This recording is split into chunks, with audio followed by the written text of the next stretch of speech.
Praise lord. మీ అందరికీ దేవుని నామమున వందనాలు. బాగున్నారా? ఉదయకాల సమయంలో దేవునితో మాట్లాడుతున్న మాట, దేవుని వాక్యాన్ని ధ్యానం చేద్దాం. సామెతల గ్రంథం 3వ అధ్యాయం 2వ వచనాన్ని మనం ధ్యానం చేయగలిగితే అక్కడ రాయబడుతున్న మాట, నీకు శాంతి కలుగు చేయును అనే మాట మనం చూస్తూ ఉంటాం. దేవుడు మనకు శాంతిని కలుగు చేస్తాడు. ఎప్పుడు కలుగు చేస్తాడు?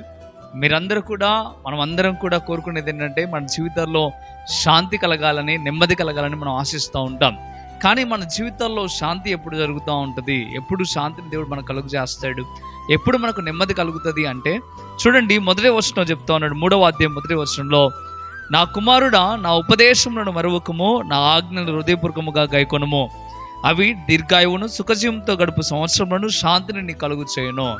దేవుని యొక్క ఉపదేశాన్ని ఎప్పుడైతే నువ్వు హృదయపూర్వకంగా గ్రహిస్తావో, దేవుని యొక్క ఆజ్ఞలను ఎప్పుడైతే హృదయపూర్వకంగా గ్రహిస్తావో, అప్పుడు దేవుడు నీకు శాంతిని కలుగు చేస్తాడు.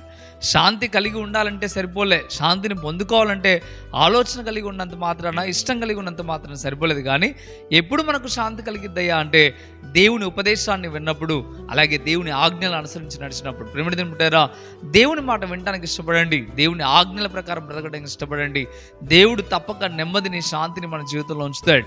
ఈరోజు నెమ్మది పొందాలని ఆశ నీకుంది, కానీ నెమ్మది పొందాలి అంటే తప్పక దేవుని మాట వింటా నువ్వు ఇష్టపడాలి. ఆయన ఉపదేశాన్ని, ఆయన ఆజ్ఞల్ని పాటించు. దేవుడు తప్పక నీకు నెమ్మదిని, శాంతిని కలుగు చేస్తాడు.